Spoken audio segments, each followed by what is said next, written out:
저는 어릴 때 아버님께서 새살림 차려 나가셨다고 듣기만 했어요. 시어머니 혼자서 키운 외아들입니다. 저희 아버지는 제가 어릴 때 돌아가셨고 저도 외동이라서 별반 다를 바 없어요. 몸이 평소에도 많이 약하셨던 저희 어머니 혼자 저를 키우기에는 많이 힘드셔서 친척들 도움을 많이 받기는 했지만요. 아무튼 2년간 연애해오면서 남편하고는 의견 다툼 한 번 한 적이 없었는데 결혼 준비하면서 신혼집을 구할 때 충돌이 한 번 있던 적이 있어요. 신혼집을 어디로 구하겠냐는 이야기를 하다가요. 양가 어머님들 전부 다 서울에 살고 계시고 저희도 서울에 자리를 잡을 계획이었습니다. 그런데 남편이 홀어머니 걱정된다고 말하며 신혼집을 시댁과 바로 붙어있는 곳에 구하자고 제안을 해왔어요. 자식이 부모 걱정하는 건 당연한 일이지요. 하지만 평소에도 몸이 약하고 잔병치레 많은 친정엄마가 걱정되는 건 저도 매한가지였으니까요. 신혼집은 형편 닿는 곳으로 아무데나 상관이 없었는데 무작정 시댁 근처에 집을 구하자고 하는 말이 조금 서운했어요. 그래서 저도 고집을 부렸습니다. 서로 반발짝씩 양보해서 시댁과 친정 그 중간 어디쯤에 신혼집을 구하기로 최종 합의를 봤어요. 집값 문제 때문에 굳이 따지자면 시댁에서 조금 더 가까운 위치이기는 했지만 차로 운전했을 때 거리가 5분 정도 차이가 날 뿐이기 때문에 그게 크게 문제가 되지는 않았어요. 시어머니도 혼자서 아들 키우셨으니 저나 친정엄마가 겪어온 삶을 충분히 이해해 주셨고 저한테도 참 잘해 주셨어요.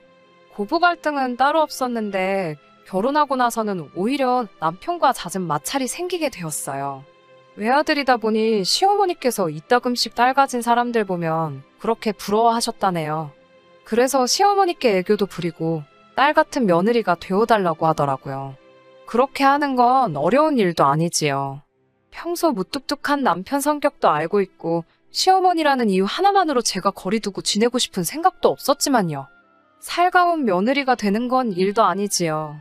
그런데 정작 그런 말을 하는 남편은 친정에 가서는 손님인 티를 팍팍 내더라고요. 친정엄마도 외동딸 키우면서 집에 남자가 없어 힘쓰는 일 있을 때는 고생 좀 하셨는데 오래된 가구 같은 무거운 걸 버릴 일이 생겨 남편에게 좀 다녀와 보라 그러면 그렇게 싫은 티를 팍팍 내더라고요. 제가 시어머니께 하는 만큼 남편도 아들 같은 사위처럼 행동해줬으면 좋을 텐데 친정에 가는 날이면 정말 손 하나 까딱 안 하고 말도 한마디 안 해요.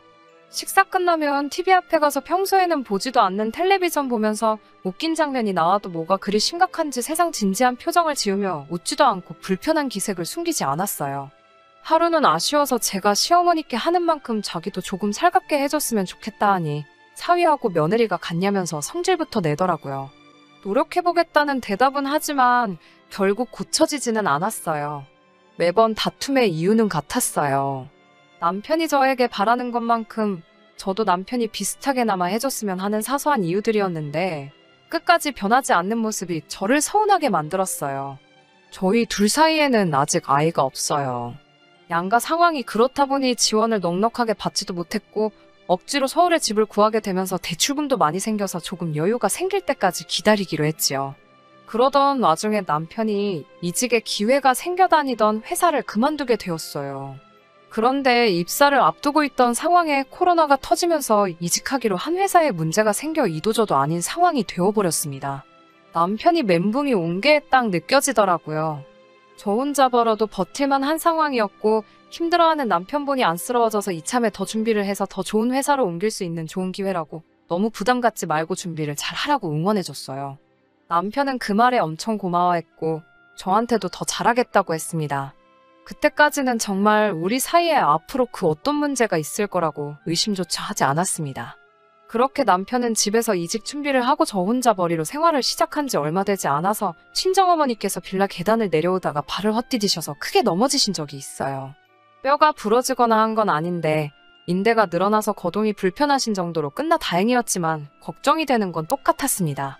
남편에게 친정엄마의 상황을 설명하고 괜찮아지실 때까지 한동안만 우리 집에서 머물며 지내면 안 되겠냐고 물어봤어요. 남편은 그건 좀 어렵겠다며 반대를 하더라고요.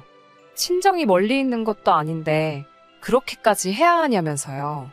정확한 이유는 제가 퇴근하고 돌아올 때까지 집에서 장모님과 둘이서 어색한 시간을 견디기 힘들다고 하는 뜻이었어요.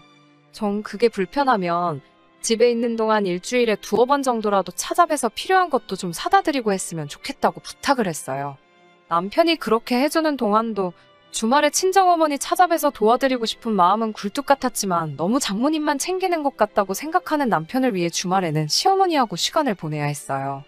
다행히 어머니 다리 상태가 생각보다 금방 나아지셔서 아직 절뚝거리시기는 했지만 혼자서도 어지간한 것들 다 하실 수 있다고, 사위가 그동안 고생이 참 많았다고 하시더라고요. 남편에게 그래도 집에 있는 동안은 가끔씩 찾아뵙고 해달라고 했더니 그 나이 때 안 아픈 어르신들이 어디 있냐고 하면서 장모님이 괜찮다는데 유난 좀 떨지 말라고 하더라고요. 그 이후로 가끔씩 저희 어머니가 다리 한쪽이 저리다고 전화를 몇 번 하신 적이 있어요. 병원에 가보시겠냐 여쭈어봐도 괜한 걸로 사위 고생시키고 싶지 않다고 거절을 하셨어요. 그냥 다리 다쳤던 거 후유증인가 보다 하고 넘어갔죠. 그리고 잊을 수 없는 그날이 찾아왔습니다. 그날따라 회사에서 아침부터 회의에다 일이 정신없이 바빠서 친정어머니한테 걸려온 전화를 받지 못했어요. 한참 뒤에야 엄마한테서 온 문자를 확인했고요. 두통이 너무 심해서 낮잠도 못 자겠다고 보내셨더라고요. 집에 있는 남편에게 전화를 해서 상황이 이래저래 하니 잠깐 엄마한테 다녀오고 가능하면 병원에도 좀 모셔다 줄 수 있냐고 부탁을 했습니다. 남편은 장모님 몸 안 좋은 게 하루 이틀일도 아니고 평소에도 엄살이 엄청 심하시지 않냐고 대놓고 가보기 싫다는 걸 돌려서 말하더라고요. 자기네 엄마는 열이 펄펄 끓어도 병원 한번 안 가고 자기한테 엄살도 안 부리신다고요. 툭하면 병원이며 약이며 그걸 엄살 부리실 때마다 매번 어떻게 다 챙겨드리냐고 짜증을 내더라고요. 자기도 집에서 노는 게 아니라 이직 준비하느라고 힘든데 자기를 지금 집에서 노는 사람 취급하는 거냐며 화를 내길래 전화로 대판 싸우게 되었습니다. 혼자 택시 타고라도 병원에 다녀와 보시라 전화를 걸었는데 받지를 않으셨어요. 낮잠을 청하고 계셨으니 잠드신 거라 생각하고 따로 전화는 더 하지 않았습니다. 마침 야근까지 겹쳐서 그날 아주 늦게 퇴근을 하게 되었고 퇴근길에도 전화를 드렸는데 안 받으시길래 괜히 푹 주무시는 거 깨우나 싶어 다음날 일찍 전화드려야겠다 했어요. 평소에도 새벽잠이 많이 없으신 편이라 저도 아침 일찍 일어나 전화를 드렸는데 평소라면 한참 일어나 계실 시간인데도 전화를 받지 않으셨어요. 그때부터 안 좋은 예감이 들고 괜히 마음이 진정이 되지 않더라고요. 출근도 하지 않고 친정으로 향했습니다. 어머니는 바닥에 쓰러져 계셨어요. 급성 뇌경색이었습니다. 이미 골든타임을 놓치고 한참 시간이 지난 뒤였기 때문에 손쓸 도리가 없었고 뇌사 판정을 받으시고 나서 얼마 뒤 병원에서 돌아가셨습니다. 누구 탓을 하겠어요. 제가 이미 남편에게 다녀와 보라 전화했을 때에도 이미 늦은 상황이었대요. 남편이 제 말을 듣고 곧바로 친정으로 향했다 한들 이미 손쓰기에는 늦은 시간이었던 거예요. 제 잘못이 분명했어요. 엄마는 이미 몇 번이고 저에게 몸 상태가 평소와 다르다고 자주 연락을 했었는데 회사 일이 바쁘다는 핑계로 매번 남편에게 부탁만 하고 그냥 평소처럼 몸이 안 좋으신가 보다 하고 넘겼던 제 잘못이 분명했어요. 남편이 아주 잘못이 없다고 할 수는 없지만 제 잘못이 큰데도 남편을 원망하게 되었습니다. 그동안 장모님이라고 우리 엄마 불편하게 대했던 그런 식으로 저를 아쉽게 만들었던 일들이 자꾸 생각이 났어요. 한동안 한 집에 살면서도 서로 없는 사람인 척 살았습니다. 남편도 나름 저에게 미안한 마음이 있었을 테고 저도 엄마가 돌아가신 이유를 남편의 탓을 하기 시작했으니 집안 분위기가 말도 아니었어요. 그러다 하루는 아침에 일어났는데 평소보다 기분이 상쾌하더라고요. 제 눈치 본다고 거실 소파에 앉아 커피 테이블에 허리 숙이고 공부하고 있는 남편을 보니 원망스러운 것보다도 미안한 마음이 더 크게 들더라고요. 남편에게 그동안 견뎌줘서 고맙다. 그리고 미안하다 사과를 했어요. 남편도 그 말에 눈물을 펑펑 쏟으면서 자기 잘못이 크다며 저한테 사과를 해왔고요. 그날 저는 어머니를 떠나보낸 사실을 이겨내고 남편과의 쌓여있던 악감정도 전부 풀었습니다. 그때까지만 해도 정말 저는 우리 사이에 이제 좋은 일만 가득할 거라고 생각을 했어요. 그리고 같은 주 주말에 퇴근을 하고 왔는데 현관 앞에 커다란 여행 가방이 하나 있고 집안은 어수선하더라고요. 옷방으로 쓰던 방에 있는 옷들은 거실 밖으로 다 꺼내져 있고 옷방 안에 시어머니가 짐을 풀고 계셨어요. 어머님께 어쩐 일로 오셨냐 물으니 남편이 말을 안 해줬냐고 위하해 하시더라고요. 남편한테 가서 무슨 일이냐 물으니 남편이 이제는 저에게 시어머니와의 합가를 요구하네요. 장모님 그렇게 된 거 보라고 자기는 이제 같은 후회를 남기기 싫다. 장모님 돌아가시고 나서 사실 혼자인 시어머니 걱정에 자기도 잠도 제대로 이루지 못했다고 말을 하네요. 평소에도 딸 같은 며느리였고 시어머니도 저에게 잘 해주니 어려울 게 뭐가 있느냐고 하네요. 저희 엄마가 살던 빌라를 정리하고 시어머니도 전세금을 빼고 저희 신혼집까지 합치게 된다면 더 넓은 집으로 이사를 갈 수 있지 않냐. 여태껏 맞벌이 한다고 아이도 갖지 못했는데 시어머니가 계시면 아이도 당연히 봐주실 텐데? 그러면 저도 다니는 회사 그만둘 필요도 없고 제가 회사에 나가 있는 동안 어머니가 살림도 해주실 거고 그러면 자기가 이직 준비하는데도 전념할 수 있으니 나쁠 게 뭐가 있냐고 합니다. 틀린 말 하나 없기는 한데 그 설명을 들으니 다 이겨낸 줄 알았던 엄마 생각이 나더라고요. 다리 다치셨을 때도 불편하다는 이유로 잠시간 우리 집에서 지내지도 못하게 하고 몇 번 찾아뵙는 것도 귀찮아하고 어머니가 돌아가신 그날도 또 엄살 부린다고 말하고 저한테 언성을 높이던 그 모습도 같이 스쳐 지나갔어요. 솔직히 그때 어떤 반응을 해야 할지 몰랐어요. 시어머니가 계셨기 때문에 저는 아무 말도 못하고 그 길로 집 밖으로 뛰쳐나왔습니다. 지금은 어머니 혼자 지내시던 비어있는 친정집에 와 있습니다. 거기서 이렇게 사연 적어봅니다. 산 사람은 살아야지라는 말도 알지만 그렇지만 끝내 다 이겨낸 줄 알았던 돌아가신 어머니 생각과 어머니 돌아가실 때에도 한 번도 생각해본 적 없는 그동안 저를 서운하게 만들었던 남편의 모습이 생각나 끝내 저를 이기적인 사람으로 만드네요. 시어머니는 대체 무슨 일이냐고 연락이 오는데 자기가 불편해서 그런 거면 나중에 다시 오겠다 말씀하십니다. 후기라고 할 것까지는 없지만 사연 보냈던 게 생각나서 제 근황이 남아 이렇게 한번 보내봅니다. 돌아갈까도 몇 번이나 생각했지만 남편하고는 결국 이혼하기로 결정했습니다.